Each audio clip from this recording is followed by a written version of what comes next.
I'm going to start by asking you a question. It's a question that you've heard before, starting when you were very young. And the question is, what do you want to be when you grow up?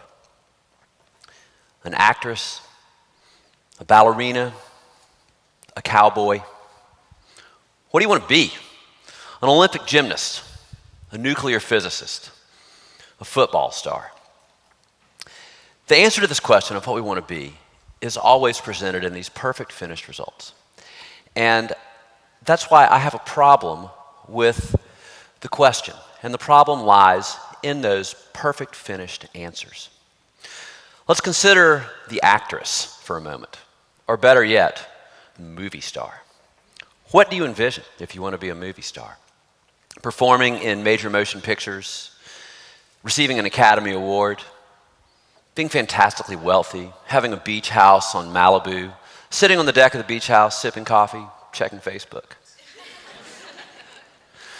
Or do you envision acting lessons, auditions, going to the auditions with friends of yours who are auditioning for the same roles, and in the back of your mind, worrying that maybe they're secretly rooting against you so that you'll fail so they might have a better chance at it? I think that people sometimes tend to focus too much on what you want to be rather than on the process of becoming. Now, when I was a kid, I would be asked this question, and I had two answers, one or the other, that I would generally give, both equally fantastic. What do you want to be? Hank Aaron. What do you want to be? The Beatles. Now, quite frankly, I'm never going to become either one. Those jobs are already taken, and there's a lot of other reasons I'm not going to either. But I wonder, when I was a kid and I was presented with this question, that maybe the reason that I picked these fantastic, shiny end results was that I couldn't even begin to wrap my head around the concept of becoming. Now, another thing about my childhood, I was raised in what may have been a fairly unorthodox manner. You see, neither of my parents had what anyone would ever consider to be a normal job. My father was a musical composer, and my mother was a singer and an actress. So in my house, no one got up at the same time every day and went to the same place and did the same thing. And when they were done doing the thing all day long, they left at the same time every day and returned home at the same time every evening. But there was one thing I would do with my parents, and that was go to the recording studio. And I loved going to the recording studio. I loved the sights, I loved the smells, I especially loved the sounds.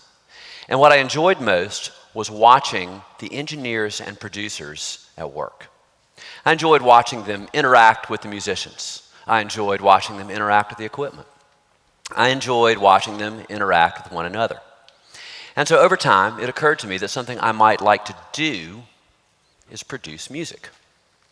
But how was I to get from point A to point B? Well, let's consider a story that we all know from our childhood, which is the story of Alice in Wonderland. Well, how did Alice get to Wonderland? Through the rabbit hole. Now, I've always looked at Wonderland as being the limitless expanse of our imaginations. And I look at the rabbit hole as being the portal by which we arrive there. So what I needed to do was find my own rabbit hole. Now, when I finished school, if what I wanted to do was produce music, just do it, right? Just like the Nike commercial. Just do it. That's all there is to it. It's not so simple. Because for anyone who wants some sort of entrepreneurial creative endeavor as their career, there is one major impediment. You need to make some money. And you're not very likely to make any for a while. So you are going to need a support job. Well, who has these support jobs? Let's have a few examples. If I said REM, we might all think about an artist that had a brilliant 30-year career with lots and lots of platinum records. True. But those of us who lived here 30 years ago might remember Peter Buck as the guy that worked behind the counter at Wuck Street Records downtown. Widespread Panic. They sell millions of concert tickets every year. Well, in the late 80s, if it was Valentine's Day and your doorbell rang, when the delivery boy from the florist was there, it may have been Widespread Panic's bass player, Dave Schools. And about 20 years ago, if you went out to eat dinner in Athens, there is an excellent chance, well, I'll back up a second. The Drive-By Truckers, another great example. They have a hit record in the Billboard charts right now. And if you went out to dinner 20 years ago in Athens, there's an excellent chance that your dishes were washed for you by Patterson Hood. Now, as for myself, I had a number of them. I made tacos.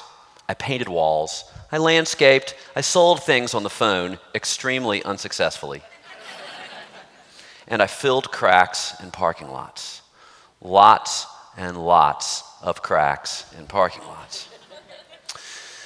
And what occurred to me when I had these support jobs was that I was spending time doing things that I didn't care that much about, and it was stealing time away from the things that I cared about doing very much. And the interesting thing about time is this. Each week, there's a limited amount of it. Every day, we have 24 hours. There's 7 days in a week.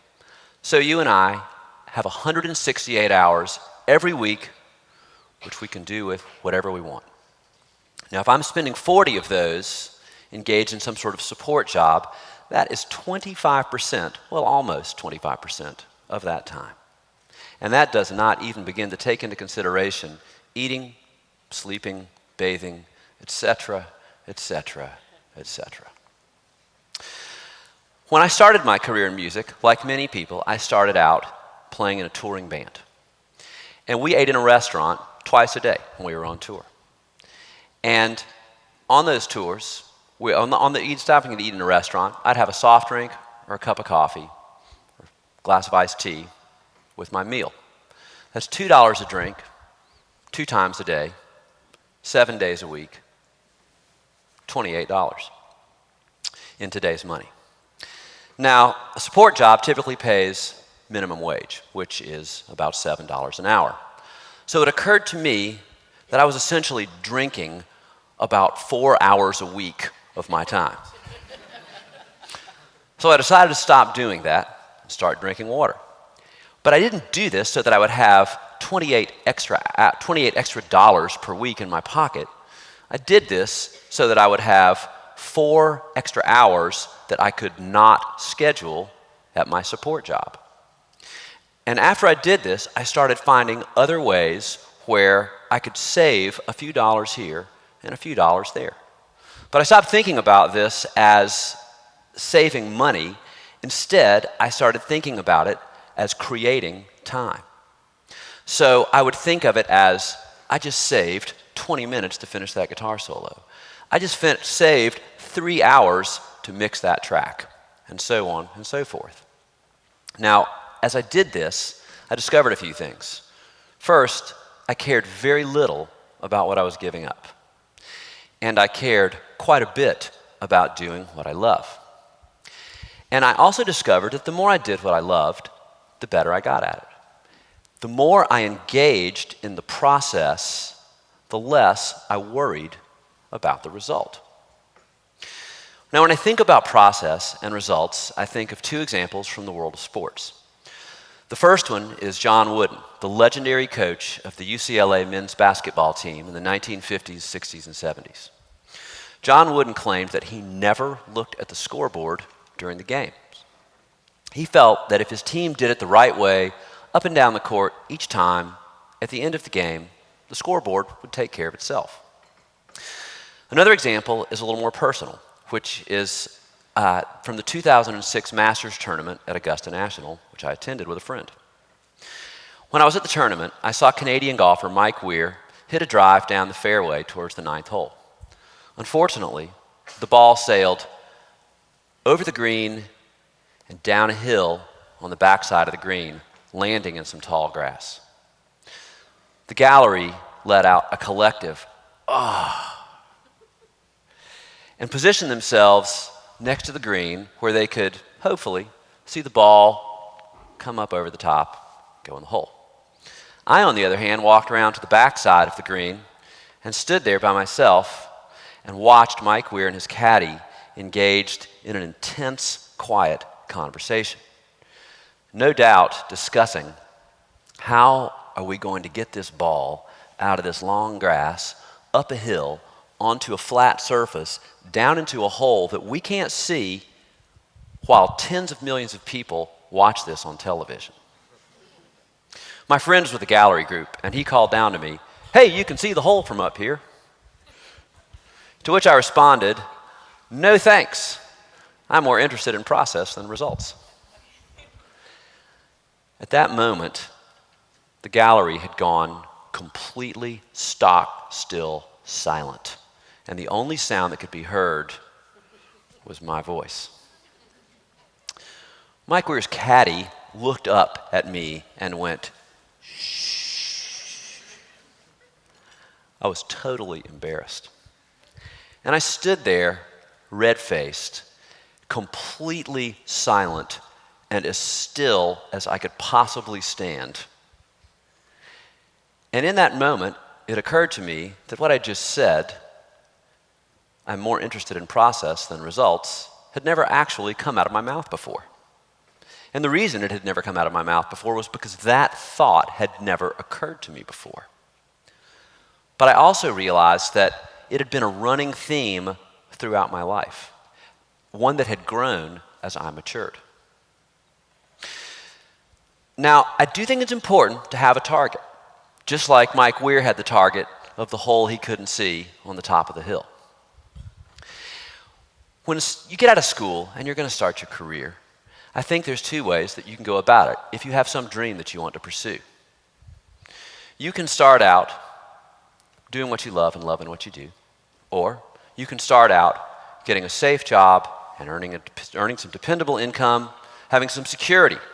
And there are a lot of people who will tell you, do that, and then once you get established, you can then pop up here and then go after being that actress, ballerina, cowboy, astronaut, football star, whatever.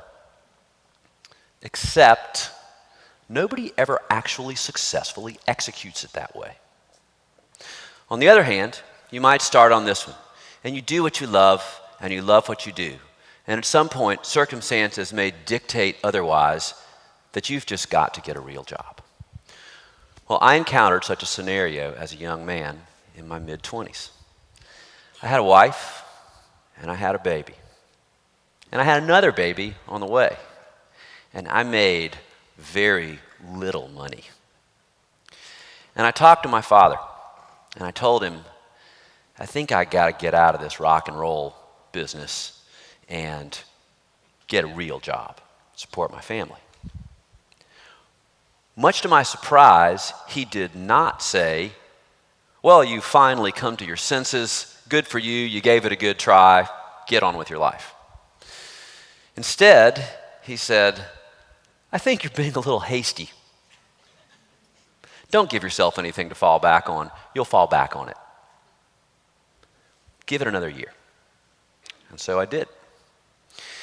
And in that year, I had two opportunities come my way that completely turned my career around. And from that moment forward, it's not like I was a smashing success all of a sudden, but I was definitely over the hump, and I knew it. So, with all that in mind, perhaps there's one other way we could go about this. You start out doing what you love and loving what you do, and you might just hit your target after all. Or you might wind up with something way better than that. So I'm going to finish with another question, but a slightly different one than the one I started out with. And my finishing question is, what do you want to do? Thank you for listening.